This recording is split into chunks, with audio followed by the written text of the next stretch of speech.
Let's take a look at ARCHIdigm's custom DWAs for window objects specifically. When you use DWAs for windows, you typically are thinking about compositions of windows. A common scenario would be a double hung picture, double hung.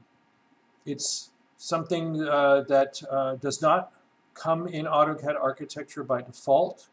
They provide you with the tools to create such things, but there are no window compositions per se in any of the catalogs. What I'm going to provide an overview of is how ARCHIdigm created two solutions. One is using a regular window object or object style, and the other is to use those DWAs. So to begin with, I will go to the content library, go to our Windows kit, and go to our regular rectangular windows, pick the wood ones, which are useful for most cases, and I clicked on a couple of pages forward here to something called the composite set, which should look like door window assemblies designed for composition windows. I have one in mind that I would like to use as an example, and I'm looking for it right now. I believe it's here on this next page. Here we go. So what I would like to use is a quarter width double hung picture, quarter width double hung underneath a picture. So a fairly complicated window.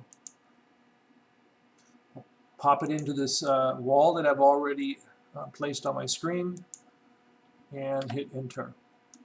I'll check the dimensions, 5 feet by 5 feet. Okay. Now I want to bring in the other solution, which is what most people would create once they become familiar with creating DWAs. I have the palette on the left, but I'll go ahead and bring it through the catalog. So I'll jump out. And on the main page here, if I jump all the way out to Windows, you'll see here on the main page we have assemblies, DWAs.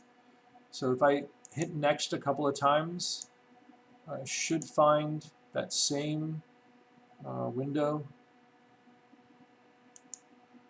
and it's right here. And I'll check the dimensions. Let's make it the same exact dimension, so 5 feet width by 5 feet high, and OK. And I'll bring it in as such. Now in plan view, these should look identical. We worked really hard to make that happen. If you've worked with DWAs, you'll know that that's not the easiest thing in the world unless you really figure out how to work with profiles and offsets and such. But this is very useful if you've worked with this, so that you know, in your drawings, clients don't notice a difference. They shouldn't read that as something different. These should just be this similar type of object. As far as they know, it's just a window. Now, the first thing I will focus on as a difference and why you might choose one over the other is if I change the wall dimension. This is a 5.5 inch stud wall. If I were to say a 3.5 inch stud wall, you'll notice what happens here. Windows automatically always adjust to the width of the wall that they're in. It's a fantastic feature. I wish that they had made that same option available for DWAs, but they didn't. And so what ends up happening here is it appears to float out in space like this, and that is because the profile for the jamb and the head, as well as the sill, was meant for our standard 5.5 inch stud exterior walls. Now we have all kinds of tools to make it easy to adjust, so I'm not going to spend time going over that. And you can always just go to a manual. You could pick on it, and you could go ahead and go down here to your frames and then edit the profile in place to make that modification. Again, there's another video that covers all of that, but just keep that in mind. That is one thing to consider. I'll put that back to a 5.5. So Windows automatically adjust and DWAs don't. Let's take a look at this in 3D. And okay, and I'll just, to make it more clear, I'll go ahead and do a conceptual shade. Okay, now you might notice slight differences. A nice thing about a DWA with a profile on it is that when you use that profile to create the illusion of trim, it's very clean. It just wraps all the way around. When you do it on a window, it's based on blocks, and there's things that you will have to do with the blocks to create that same solution. And it involves doing things like you can see the diagonal lines in there. Now, in good most cases, because we use the merge material, when you do your 2D projected elevations, all that stuff should clean up and disappear. These two should look pretty much the same in your 2D projected elevations. So not too much to worry about there. But when we get down to the sills, we were able to actually slope the sills and create nice returns as part of the blocks that were used down there. When you get to the DWA, attaching blocks is very tricky, and you can only do one block per component. It didn't work out. There was really no feasible solution you could come up with to create the same functionality. So you just have basically a shape here that serves as the sill, and then some trickery we did to create the apron effect. So if those are things that are important, maybe the window is your better choice over the DWA. Now the next thing to take a look at is the configuration itself of the components or the windows that are inside. If you pick the window object, it reads as a single entity, as windows do. If you pick the DWA, it will read as the frame and the mullions. But you can select the individual windows within. Sometimes that's something desirable.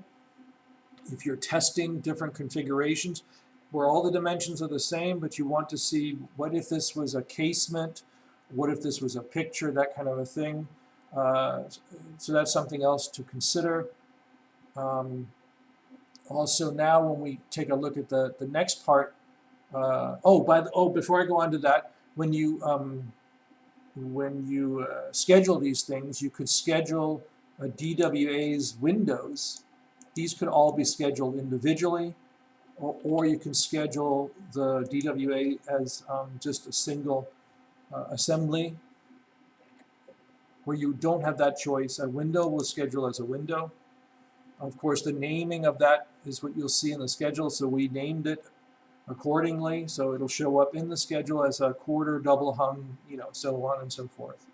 All right, now the next thing is to take a look at the configuration inside. So I'll select the DWA first, right-click, go to Edit Door Window Assembly Style, go to the Design Rules, and we'll see that there is a value here for the horizontal top mullion as 18 3/4 inches down, so that's to the center of the mullion. If we check the mullion dimensions, you're going to find they're 1.5 by 4, so 3/4 being half of that. We're going to the center line of that. So let's go ahead and change that to say 2 feet. So I'm going to leave the 3/4 in there, just come down 2 feet 3/4 of an inch and hit OK. And you'll see that drops down. So now this window reads on the properties palette as a 2 foot by 5 foot window, picture window. And again, you can go in there and you can tinker with these vertical mullions. Now this particular window that I chose has quarters in there, which is a little bit of a trick how to do. I'll take a look at that in a second here, but let's go over to the window.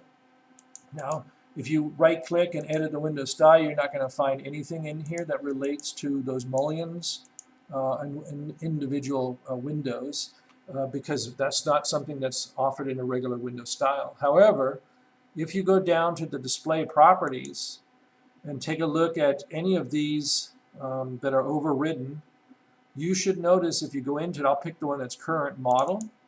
You should notice it has a bunch of blocks inside of it. The very last block is the key here to what we've done. we've taken, where you see glass, we've turned the glass off and replaced it with a block. So imagine it's a single picture window, and we've just gone in and given it a new look. It doesn't know, the window itself doesn't know what's going on, but we just did a little trick with a block. So this is the name of the block, and this is how it was inserted. Edit. So it comes in and it reads the width, the height, and it sees itself as a center bottom insertion point, as a window component, a single window component, right? So that's something to just be aware of. Now we'll come out. Now, if I wanted to change that, and I can't do it on the window, I need to find the block. So I'll just type in I for insert. I'll look for that block name, and it's right here. All right, the name that we use for these blocks matches the name of the window itself and its function. It's a quarter double hung. So we'll go ahead and find it and bring it in. And there's the block. If I click on it, there's the little grip that shows the insertion point. So that's center bottom. And that's how it's read into that window. Now I'm not going to do anything more with it. Just want you to see that it's a block. But it's a block of this over here. It's the internal guts. So it's a very similar to the DWA. It is a DWA. It just doesn't have all of the exterior frame elements. Now to get to that, we'll go ahead and we'll go to Manage, Style Manager, and we'll go to Architectural Objects, Door Window Assembly Styles, and you'll see the two of them are here.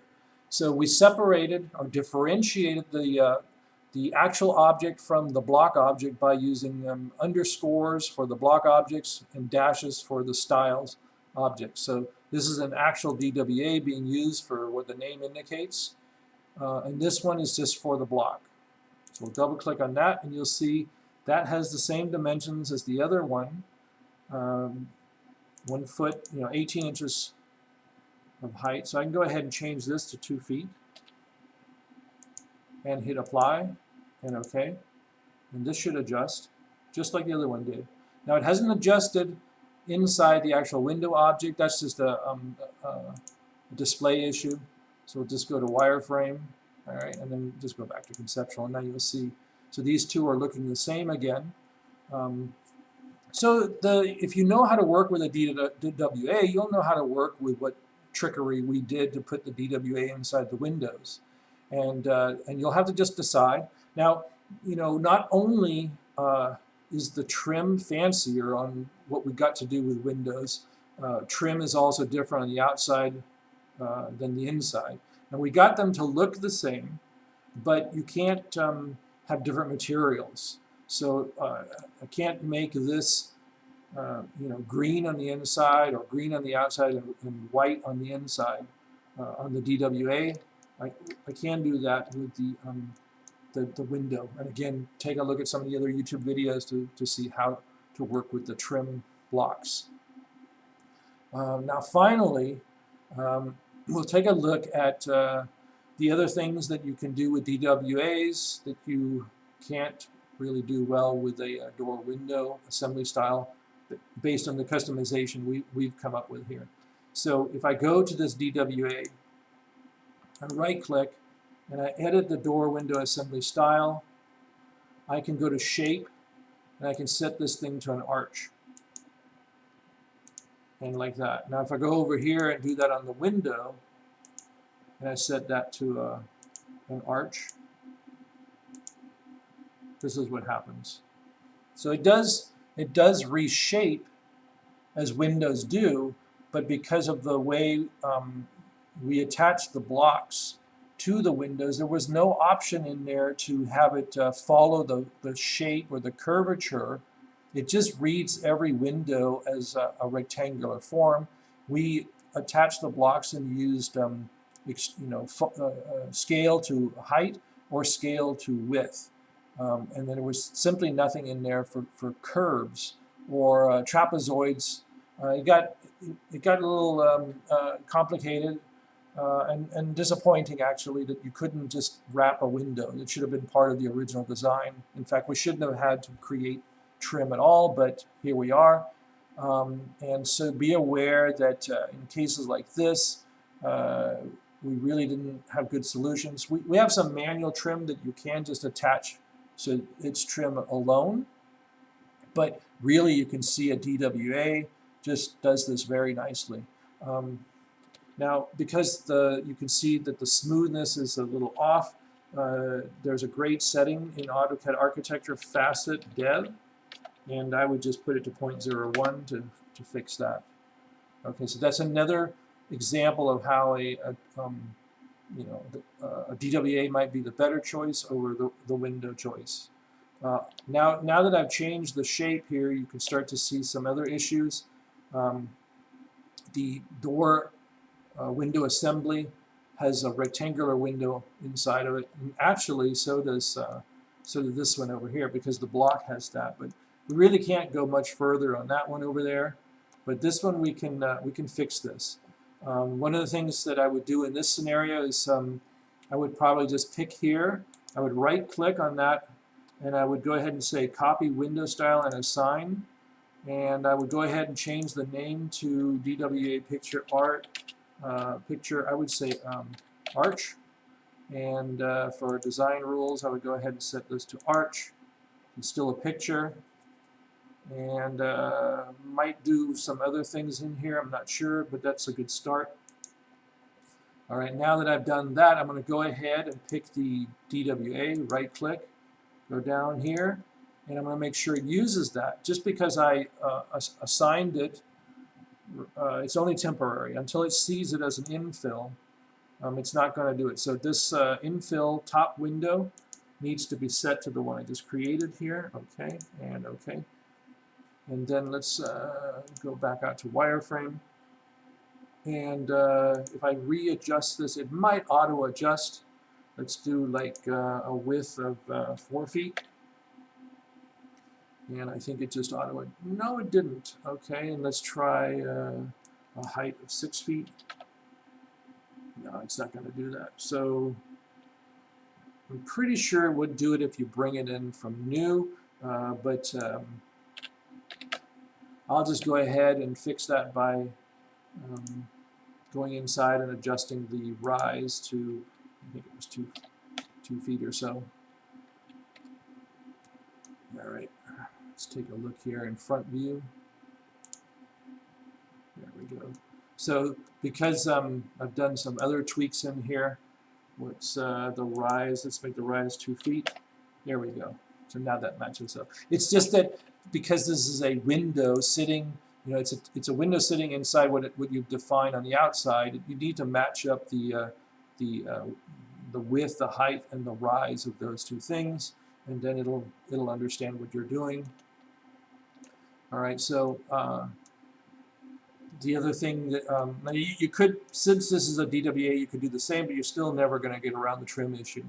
What else can we do here? Now, since this is a DWA, you can pick on it, you can right-click, and you can go to the infill markers, and you could see the markers here. So this is how we were able to create the quarters, because DWAs are not going to give you those types of relationships. They're like numeric value, fixed value, 18 inches, 24 inches, or it's broken up into divisions. So what we did here is we broke this up into 4, and then we went ahead and unioned, essentially combined 2 in the middle to create quarters on the end with a half space in the middle. This is how you get to that. So you wind up with these markers, and you can pick these markers, and you can go ahead and do something like merge. So I can merge this with this to create, so now I have a quarter and a full. And what you can do then is you can pick on the DWA, right-click, go back to the style, go to your overrides, and you can see what's been happening in there. Now I can delete that, and it'll go back to a previous configuration.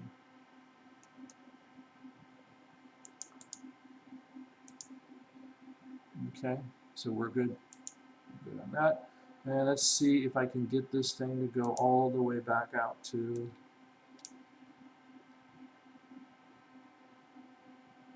overrides down here. It looks like, so I'm checking my overrides on the properties palette, and I'm going to go ahead and blow that out as well. There we go. So that took it all the way back to its original configuration. And to start again, I can come at it and I can do this infill, merge, and just merge these two. Okay, and now we're back to how I created it from the original configuration. You can override these. There's a lot of stuff that you can do with DWAs.